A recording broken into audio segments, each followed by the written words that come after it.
Pallavaram radial சாலையில் உயிர் பறிக்கும் ராட்சத பேனர்கள்.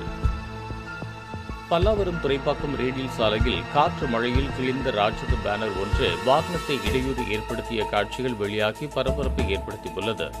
பல்லாவரம் ரேடியல் சாலையில் அனுமதியின்றி வைக்கப்பட்ட விளம்பர பேனர்கள் நேற்று பலத்த காற்றுடன் பெய்த கனமழையில் சாலையில் சென்ற வாகனங்களின் முகப்பு பகுதியை மூடிய காட்சிகள் வெளியாகி பரபரப்பை ஏற்படுத்தியுள்ளது. எந்தவித பாதுகாப்பும் இல்லாமல் சாலையில் செல்லும் வாகன ஓட்டிகளுக்கு இடையூறாக வைக்கப்பட்டு வந்த இந்த பேனர்கள் கிழிந்து சாலையில் செல்லும் வாகனங்களை மூடின. நல்வேளையாக வாகனத்தை நிறுத்தி அகற்றியதால் விபத்து ஏற்படாமல் தப்பித்தன.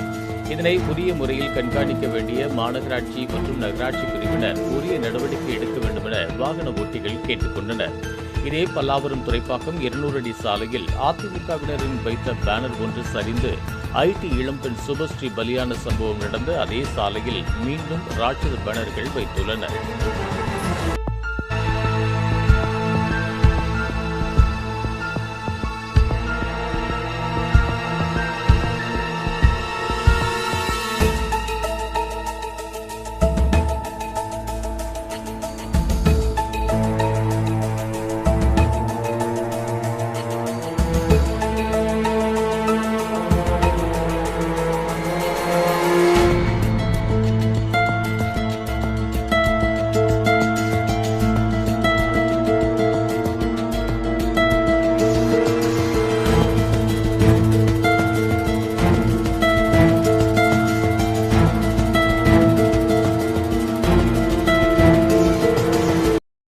இதுபோன்ற உள்ளூர் செய்திகள், மாநில செய்திகள் மற்றும் பயனுள்ள தகவல்களை உடனுக்குடன் தெரிந்து கொள்ள GST ஆன்லைன் மீடியாவை இலவசமாக சப்ஸ்கிரைப் செய்து கொள்ளுங்கள்.